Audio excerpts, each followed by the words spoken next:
Hello बच्चों, welcome to the Sharda विद्यापीठ। और आज हम जिस चैप्टर के बारे में बात करने जा रहे हैं वो है ट्वेल्थ फिजिक्स का। तो प्लस टू फिजिक्स का एक छोटा सा चैप्टर, ठीक है ना। इसका नाम जैसे कि आप देख सकते हो, चैप्टर है मैग्नेटिज्म एंड मैटर। तो मैग्नेटिज्म एंड मैटर एक छोटा सा चैप्टर है और ये ज्यादा नहीं आएगा, लेकिन ये आपको 2 मार्क्स देगा। तो फेल होने के लिए तो 1 नंबर भी काफी होता है, लेकिन 2 मार्क्स देखिए। अगर आपको छोटा सा चैप्टर में क्यों बोल रहा हूँ, छोटा चैप्टर में इसलिए बोल रहा हूँ क्योंकि इस पूरे चैप्टर में टोटल इंपॉर्टेंट क्वेश्चन कितने हैं? 8 क्वेश्चन। और 8 क्वेश्चन है, छोटे छोटे क्वेश्चन है, 1-2 डेरिवेशन है, वो भी छोटी सी डेरिवेशन है। तो अगर 8 क्वेश्चन पढ़कर आपके 2 मार्क्स आ रहे हैं तो ये आपके लिए सबसे बड़ा एडवांटेज है, ठीक है ना। नहीं तो देखो, कई यूनिट, कई चैप्टर ऐसे है और कई यूनिट और कई चैप्टर ऐसे होते हैं कि जिसमें बहुत सारा पढ़ना पड़ता है, बहुत सारी डेरिवेशन होती है, बहुत सारे न्यूमेरिकल होते हैं। लेकिन ये चैप्टर ऐसा है कि जिसमें आपके कुल 8 क्वेश्चन, जिनको हम लोग 1 बाय 1 डिस्कस करने जा रहे हैं, और 8 क्वेश्चन पढ़ने आपने, और 8 क्वेश्चन के अगर आपने प्रिपेयर किए तो यही एग्जाम में इनमें से 8 में से कोई एक क्वेश्चन आपको जरूर एग्जाम में देखने को मिलेगा। तो चलिए डिस्कस कर लेते हैं इसके सॉल्यूशन। तो फर्स्ट क्वेश्चन देखिए, फर्स्ट क्वेश्चन 2025 सीरीज ए में क्या आया था? ये आया था, define relative permeability of a magnetic material, how is it related to the magnetic susceptibility। पहले एक डेफिनेशन लिखनी थी छोटी सी, किसके बारे में? वो लिखना था रिलेटिव परमेबिलिटी के बारे में। फिर उसके बाद एक रिलेशन फाइंड आउट करना था उसी रिलेटिव परमेबिलिटी और मैग्नेटिक ससेप्टिबिलिटी के बारे में। तो मैग्नेटिक ससेप्टिबिलिटी को हम लोग डिनोट करते हैं काई से, ठीक है ना। ये वाला जो सिंबल होता है वो किसके लिए होता है? काई के लिए होता है। और सबसे पहले देखिए, relative magnetic permeability of the material ये बताता है, ये बताता क्या है? ये बताता है कि हाउ इजीली कोई मटेरियल अपने में से मैग्नेटिक फील्ड को पास होने देता है, ठीक है ना। कि कितनी इजीली कोई मटेरियल अपने में से मैग्नेटिक फील्ड लाइंस को पास होने देता है, ठीक है ना। उसको बोलते हैं रिलेटिव परमेबिलिटी। लेकिन तो इसकी जो डेफिनेशन है, डेफिनेशन किस तरह से देखिए, डेफिनेशन होगी, it is defined as the ratio of flux density to the flux density in vacuum is known as. कहने का मतलब ये हुआ कि इसको डिनोट करते हैं म्यू आर से, और ये बनेगा फ्लक्स डेंसिटी, जो मटेरियल की जो डेंसिटी होगी, और उसके बाद फ्लक्स डेंसिटी उसकी किस में?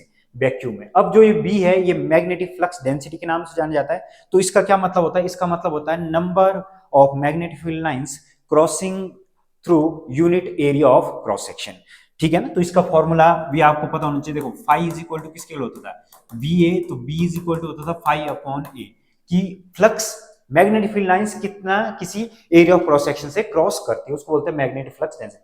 तो फ्लक्स डेंसिटी है मटेरियल की, सिंपल, किसी मीडियम में रख सकते हो, कहीं भी रख सकते हो।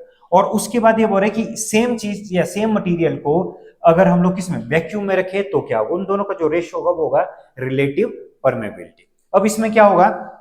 इसका जो फॉर्मूला बनता है, इसका फॉर्मूला और भी बनता है, इसको आप लिख सकते हो। ये बनता है, देखिए, ये बनता है म्यू एम, मीडियम में परमेबिलिटी ऑफ मीडियम, और ये आएगा एच, और ये आएगा म्यू नॉट, और ये आएगा एच। तो आप इसको इस तरह से भी लिख सकते हो, mu M upon mu naught. Absolute absolute permeability, ये रिलेटिव नहीं होगी, ये रिलेटिव है। तो इस तरह से इसके फॉर्मूले। लेकिन अगर आपने डेफिनेशन यहां तक लिख ली और इतना सा फॉर्मूला भी अगर आपने लिख लिया तो ये भी सफिशिएंट है। नेक्स्ट देखिए, नेक्स्ट बोल रहे कि relation between magnetic permeability and magnetic susceptibility. तो आपको पता होगा कि अगर एक सोलेनॉइड है, ये सोलेनॉइड है, तो सोलेनॉइड के अंदर अगर हम लोग करंट भेजें तो देखिए क्या होगा। ये अगर सोलेनॉइड में करंट भेजते तो हमें पता है कि इसके अंदर एक magnetic field, uniform magnetic field क्या होती है? सेटअप हो जाती है। तो इसके अंदर जो मैग्नेटिक फील्ड सेटअप होती है उसका फॉर्मूला होता है mu naught N into I. N होता है number of turns per unit length, ठीक है ना। छोटा एन, एक छोटा एन होता है, एक बड़ा एन होता है। बड़ा एन होता है नंबर ऑफ टर्न्स, और छोटा एन होता है number of turns per unit length. अब क्या होगा? अगर क्या करेंगे कि सेम इसी में अगर क्या करें तो देखिए, ये सेम सोलेनॉइड सेम है, और सोलेनॉइड में आयरन बार एक मैग्नेटिक मटेरियल, एक कोर डाल देते हैं। तो अब क्या होगा? इस केस में करंट आई इस तरह से फ्लो करेगा और करंट आई ये जा रहा है। अब जो इसकी मैग्नेटिक फील्ड होगी, इसकी जो मैग्नेटिक फील्ड होगी, इसकी मैग्नेटिक फील्ड होगी B naught plus B M. तो यहां पर देखिए, ये लाइन हमने लिखी हुई same, as we know that magnetic field be inside having a material core having a material core is the sum of magnetic field in the vacuum. फिर and magnetic field due to material core की वजह से और vacuum जो air, जब इसके अंदर कुछ नहीं था, जब इसके अंदर फ्री स्पेस और एयर था, उस केस में जो मैग्नेटिक फील्ड वी नॉट थी। फिर जब मटेरियल कोर की मैग्नेटिक फील्ड क्या हुई, अपनी इसकी भी एक मटेरियल मैग्नेटिक मटेरियल है, ठीक है ना। तो ये क्या होगा, ये होगा जी B is equal to B naught plus B M.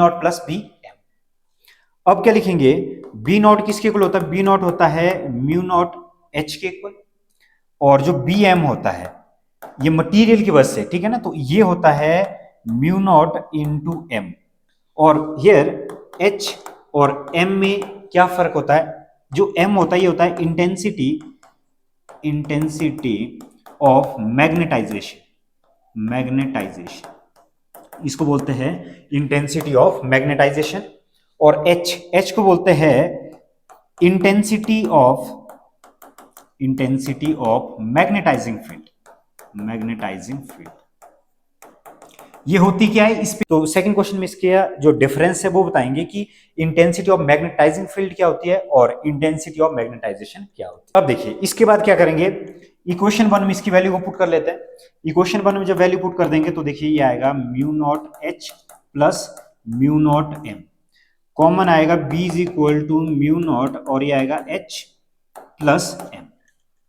Further देखिए इस इक्वेशन को बोथ साइड किससे डिवाइड करेंगे, H से डिवाइड करेंगे इस वाली इक्वेशन को।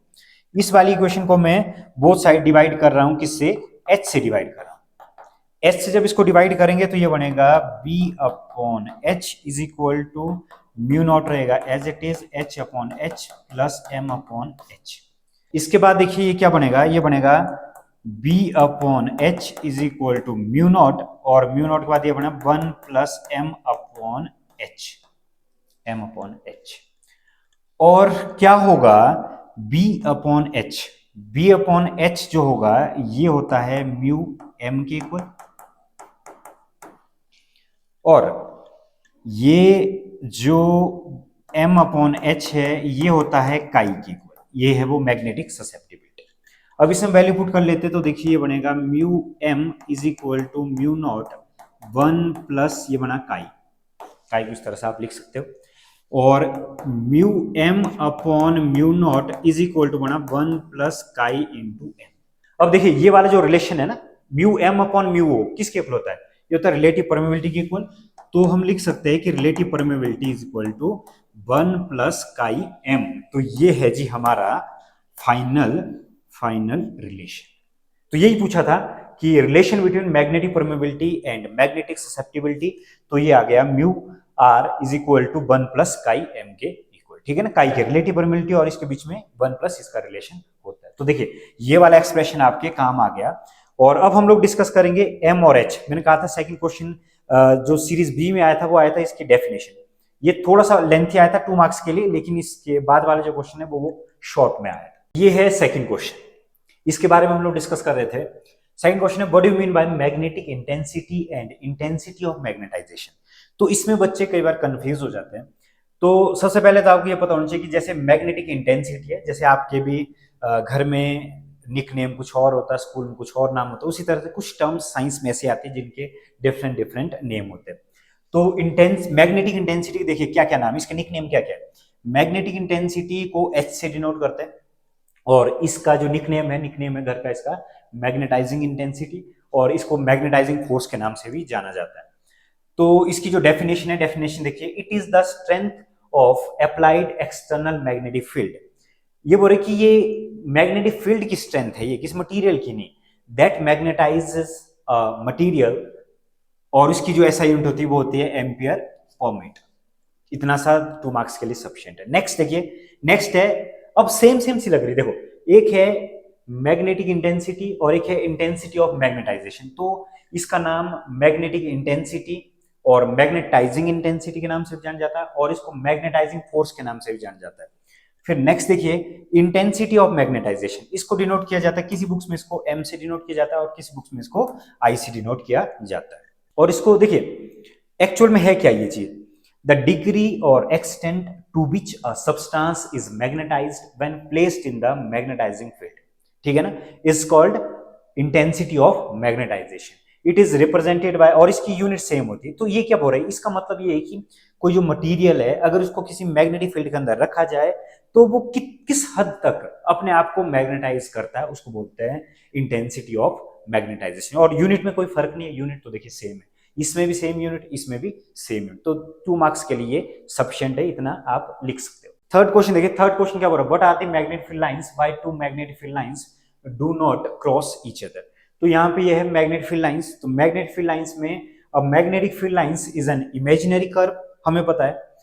और ये क्वेश्चन सेम, ठीक है ना, जो ये क्वेश्चन है ना, why do magnetic field lines do not intersect each other, तो यही सेम क्वेश्चन आता है इलेक्ट्रिक फील्ड के लिए भी। इलेक्ट्रिक फील्ड के लिए भी आंसर सेम रहता है, लेकिन मैग्नेटिक फील्ड लाइंस के लिए दोनों का आंसर डिफरेंट है, क्योंकि मैग्नेटिक इलेक्ट्रिक फील्ड लाइंस क्या होती है, वो क्लोज लूप फॉर्म नहीं करती, वो पॉजिटिव चार्ज से निकलती है और नेगेटिव चार्ज पे क्या हो जाती है, खत्म हो जाती है, ठीक है ना। लेकिन मैग्नेटिक फील्ड लाइंस क्या करती है, ये फॉर्म करती है क्लोज लूप, ये टर्मिनेट नहीं होती। तो यहाँ पर देखिए मैग्नेटिक फील्ड लाइंस की जो डेफिनेशन अगर लिखना है तो आप ये लिख सकते हो, magnetic field lines is an imaginary curve होती है, और the tangent to which at any point gives us the direction of magnetic field at that point।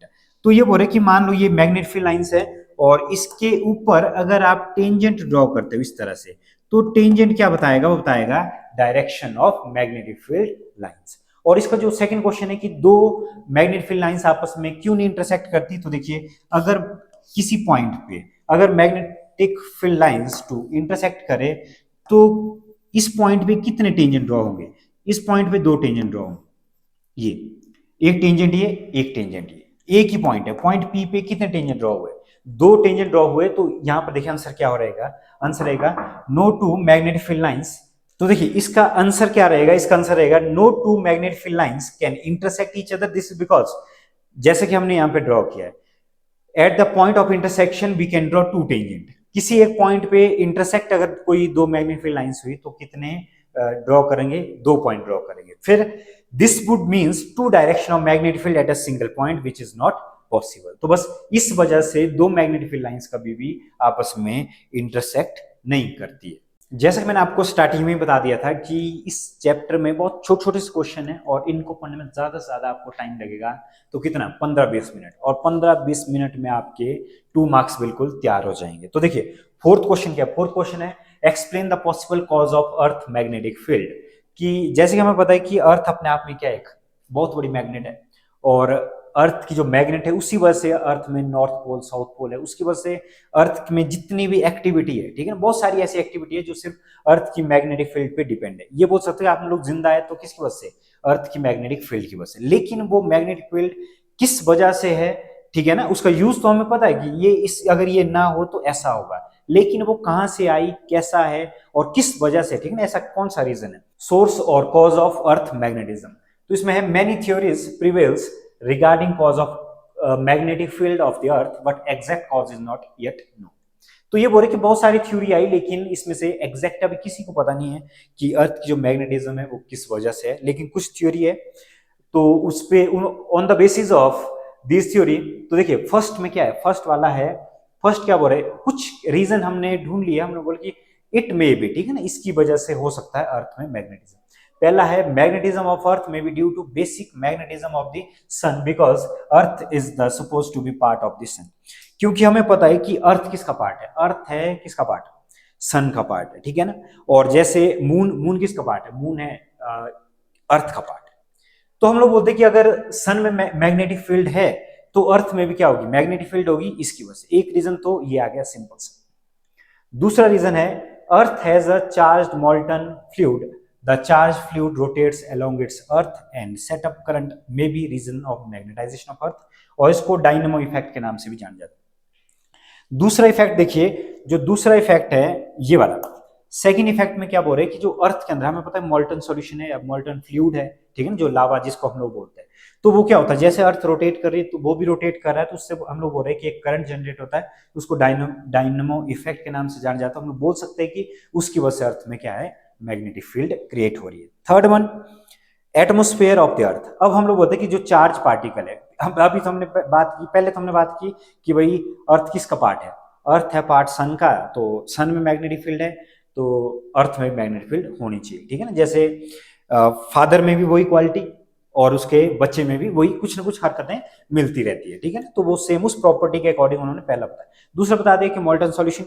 और तीसरा यहां पर देखिए एटमॉस्फेयर के बाहर earth consist of charge particle, these charge particle are motion due to the rotation of the earth, they set up current and may be the reason of magnetism. तो तीसरा ये कि अर्थ के बाहर जो आइनोस्फेयर है वहां पे चार्ज पार्टिकल है, और चार्ज पार्टिकल क्या करते हैं, अर्थ के रोटेशन की वजह से वो भी मोशन में आते हैं, और मोशन की वजह से वो उनमें क्या होता है, सेटअप करंट सेटअप हो जाता है, और वो किसका कॉज हो सकता है, वो हो सकता है मैग्नेटाइजेशन ऑफ अर्थ में एक बहुत बड़ा रोल प्ले कर सकता है। तो बस ये पॉसिबल थ्योरीज है, ठीक है ना, लेकिन ये पॉसिबल ही है, लेकिन ये कोई इसमें कोई भी ऐसा कोई एग्जैक्ट थ्योरी नहीं है कि अर्थ का जो मैग्नेटिज्म है वो किस वजह से। फिफ्थ क्वेश्चन देखिए, फिफ्थ क्वेश्चन क्या बोल रहा है, फिफ्थ क्वेश्चन है what are the diamagnetic substances, write any two properties of the diamagnetic substances. ये इसके बाद जो दो क्वेश्चन और है, डायमैग्नेटिक, पैरामैग्नेटिक, फेरोमैग्नेटिक, ये बिल्कुल इंपॉर्टेंट क्वेश्चन है, इनके चांसेस सबसे ज्यादा हमेशा बने रहते हैं आने के। तो इसमें देखिए डायमैग्नेटिक मटेरियल क्या होता है कि डायमैग्नेटिक मटेरियल ऐसे मटेरियल होते हैं, अगर आप जैसे लोहा है, ठीक है ना, लोहे में क्या होगा, ओके, डायमैग्नेटिक मटेरियल देखिए कौन से मटेरियल होते हैं जो जिसके ऊपर मैग्नेट का कोई इफेक्ट ना पड़े, जो मैग्नेटाइज ना हो, वो भी अपोजिट डायरेक्शन मैग्नेटाइज होंगे। तो देखिए बहुत कम, वीकली, तो यहां लिखा the magnetic material which are weakly magnetised in a direction opposite to the direction of the applied magnetic field are known as diamagnetic material, ठीक है ना। तो इसमें फॉर एग्जांपल देखिए, इसमें आप लिख सकते हो गोल्ड, सिल्वर, कॉपर, जिंक, ठीक है ना, वाटर, ये सारे ऐसे कौन से, इन पे कोई फर्क नहीं पड़ता, लेकिन बहुत वीकली मैग्नेटाइज होता है, लेकिन होते भी किसमें, अपोजिट डायरेक्शन। फिर इनकी जो प्रॉपर्टीज है, प्रॉपर्टीज के बारे में इन्होंने लिखा कि टू प्रॉपर्टीज, तो हमने यहाँ पे आपके लिए तीन प्रॉपर्टीज दी हुई। When they are placed in the magnetic field, the magnetic field lines do not prefer pass through them. अगर ये मटेरियल कोई, ये डायमैग्नेटिक मटेरियल है, अगर इसको रखते हैं मैग्नेटिक फील्ड के अंदर, तो मैग्नेटिक फील्ड के अंदर अगर इसको रखें तो देखिए ये है नॉर्थ और ये है साउथ, मैग्नेटिक फील्ड तो नॉर्थ से साउथ जाती, तो वो इसको क्रॉस नहीं करेगी, तो ये इसको क्रॉस नहीं करेगी, तो यहां से जाएगी ऐसे, ये मैग्नेटिक फील्ड लाइंस इसके बाहर बाहर जाएगी, ये डायमैग्नेटिक मटेरियल है तो इस पे कोई इसका फर्क नहीं पड़ेगा, ठीक है। तो दूसरी इसकी प्रॉपर्टी आप लिख सकते हो कि they do not obey Curie law. Curie law बहुत पॉपुलर लॉ है मैग्नेटिज्म के पॉइंट ऑफ व्यू से।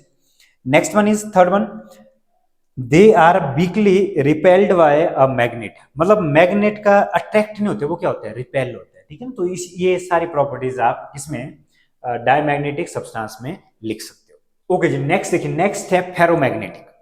फेरोमैग्नेटिक सब्सटेंस, जैसे मैंने बोला था ना कि डाया, फेरो और पैरा तीनों इंपॉर्टेंट है।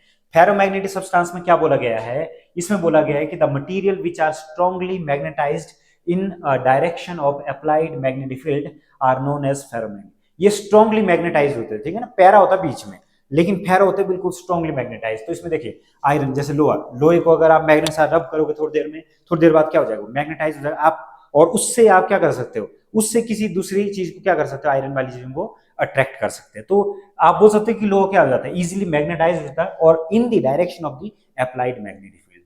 तो स्टील भी वैसा है, निकल भी वैसा है, कोबाल्ट है, और एलनिको, एलनिको एक एलॉय है। और नेक्स्ट देखो प्रॉपर्टीज के बारे में पूछा गया है, प्रॉपर्टीज ऑफ डायमैग्नेटिक सब्सटेंस। तो प्रॉपर्टीज में भी वही लिख सकते हैं आप, they are strongly attracted by magnet, magnet से अट्रैक्ट हो जाते हैं। फिर when they are placed in a magnetic field, the magnetic field lines prefer to pass through them, ठीक है ना। अगर इसके बीच में हम लोग रख लेते हैं डायमैग्नेटिक का मटेरियल, और सिमिलरली यहाँ पे नॉर्थ और इधर है साउथ, तो इसमें से क्या होगा, सारी की सारी मैग्नेटिक फील्ड लाइंस क्या करेगी, प्रेफर करेगी इससे पास होना, इससे पास होना ये बिल्कुल प्रेफर करेगी। तो देखिए नॉर्थ से जाती है साउथ की तरफ, तो सारी की सारी मैग्नेटिक फील्ड लाइंस इस मटेरियल के अक्रॉस जाएगी। थर्ड देखिए, थर्ड में क्या दिया है, they obey Curie law at a certain temperature, its property disappear and starts behaving as paramagnetic. अब ये क्या बोल रहे हैं कि कुछ हद तक, एक टेम्परेचर तक और एक टेम्परेचर के बाद क्या होगा, अगर इसको और ज्यादा गर्म करोगे ना किसी मटेरियल को, वो अपनी मैग्नेटिक प्रॉपर्टी को लूज करता रहता है। लेकिन एक टाइम ऐसा आएगा जब हम लोग फेरोमैग्नेटिक सब्सटेंस को गर्म करेंगे तो उसके बाद वो बिहेव कैसा करेगा, वो पैरामैग्नेटिक मटेरियल में कन्वर्ट हो जाएगा। नेक्स्ट देखिए तीसरा जिसके बारे में हम लोग बात कर रहे थे, पैरामैग्नेटिक मटेरियल। पैरामैग्नेटिक मटेरियल क्या होता है, वीकली मैग्नेटाइज होता है ये भी, लेकिन direction of applied magnetic field, इसमें आता है कैल्शियम, सोडियम, कॉपर, लिथियम, ये सारे इसके एग्जाम्पल है। ठीक है, कॉपर हमने उधर भी लिखा था तो ये इसमें भी आता है। नेक्स्ट देखिए प्रॉपर्टीज ऑफ डायमैग्नेट सब्सटेंस में आप लिख सकते हैं they are weakly attracted by magnet. ठीक है जी। फिर when they are placed in a magnetic field most of the magnetic field lines prefer to pass through them. ये बोल रहे कि जब हम लोग नॉर्थ और साउथ के बीच में, जब हम लोग नॉर्थ और साउथ के बीच में किसी पैरामैग्नेटिक मटेरियल को रखते हैं तो क्या होगा कि इसमें से कुछ लाइंस तो जाएगी बाहर से, लेकिन मोस्ट ऑफ द लाइंस क्या होगी, मोस्ट ऑफ द लाइंस अंदर से प्रेफर करेगी क्रॉस कर।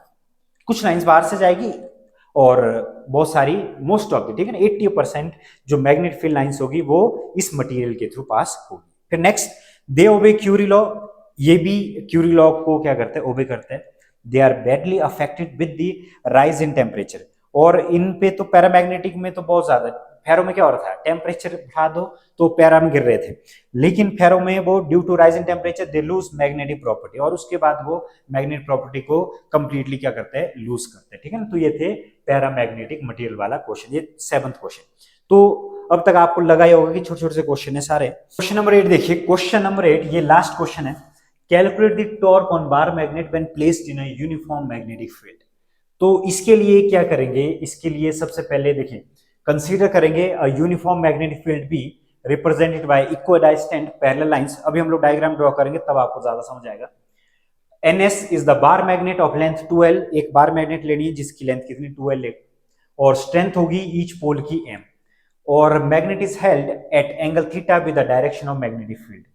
और अब देखिए यहां पर सबसे पहले तो बनाएंगे एक मैग्नेट, ये नॉर्थ और ये मैग्नेट का साउथ, और इसके बीच में जो मैग्नेटिक फील्ड लाइंस होगी, मैग्नेटिक फील्ड लाइंस हमें पता है कि uniform magnetic field lines, parallel lines, ये यूनिफॉर्म मैग्नेटिक फील्ड लाइंस, और इसके बीच में हम बनाएंगे बार मैग्नेट। बार मैग्नेट को प्लेस करें किसी एंगल थीटा पे, ठीक है ना, जैसे इसमें लिखा है एंगल थीटा इसके साथ, और ये होगा जी, ये है पोल स्ट्रेंथ, और ये है S और ये है N। बार मैग्नेट में एक साउथ पोल और एक नॉर्थ पोल। अब इसमें क्या होगा, ये एंगल बनाएगा, ये मैग्नेटिक फील्ड लाइन से, ये सारी की सारी, ये मैग्नेटिक फील्ड लाइन से नॉर्थ से साउथ की तरफ जा रही है, एंगल थीटा, और यहां से इसकी जो लेंथ होगी, इसकी लेंथ होगी 2L। बार मैग्नेट की जो लेंथ होगी उसको हम लोग क्या कंसीडर करेंगे, इसको कंसीडर करेंगे 2L। और 2L के बाद देखिए, 2L के बाद इसमें जो फोर्स लगेगी, इसमें एक फोर्स इधर को और एक फोर्स इधर को, ठीक है ना। तो जो ये फोर्स लग रही है तो फोर्स होगी जी, ये होगा M इंटू बी, और ये वाली फोर्स भी होगी M इंटू बी, जैसे कि यहां पर लिखा है। देखो फोर्स ऑन नॉर्थ पोल में है M into B along the B. North pole में जो फोर्स लगेगी in the direction of the magnetic field applied, और फोर्स ऑन साउथ पोल ये है opposite to the direction of the magnetic field. लेकिन opposite, equal and opposite force, तो यहां लिखा है these forces being equal unlike and parallel form a couple which tends to rotate the magnet clockwise so as to align B. तो ये क्या करेगी, ये इसको क्लॉकवाइज रोटेट करेंगे, ये समझ लीजिए ये एक बार मैग्नेट है, ये जो अपोजिट फोर्स है ये इसको रोटेट करेंगे क्लॉकवाइज जब तक कि ये जो बार मैग्नेट है ये इन the direction of magnetic field ना आए, जिस डायरेक्शन में मैग्नेटिक फील्ड पड़ी हुई है उसी एंगल पे ना आए, ठीक है ना। तो यहां पर देखिए इसके बाद ड्रॉ कर लेते हैं NA perpendicular to the B। तो उसके बाद परपेंडिकुलर ड्रॉ करने के बाद SA पैरेलल टू, तो ये यहां पे एक परपेंडिकुलर ड्रॉ कर लेते हैं, ये वाला पोर्शन। तो ये देखिए draw NA perpendicular to B, magnetic field की, ये इसको A लिख सकते हैं, इसको A पॉइंट हम लोग कंसीडर कर सकते हैं। तो ये अगर थीटा है तो ये भी क्या होगा, ये भी होगा जी थीटा। तो ये भी क्या हो जाएगा, थीटा होगा। जैसे कि हम लोग को पता है कि ये टॉर्क क्या होता है, टॉर्क होता है रोटेशनल इफेक्ट ऑफ फोर्स। तो जो ये फोर्स लगी थी इक्वल एंड अपोजिट, ये क्या करें, रोटेट करने की कोशिश करेंगे। तो जो टॉर्क जनरेट हो गए यहाँ पे, torque on bar magnet, torque on bar magnet क्या होगा, फोर्स इनटू परपेंडिकुलर डिस्टेंस। ये बनेगा फोर्स इनटू परपेंडिकुलर डिस्टेंस। तो force into perpendicular distance, force तो थी जी एम बी, और परपेंडिकुलर डिस्टेंस है यहाँ पे किसके इक्वल, ये वाली N A, N A perpendicular distance.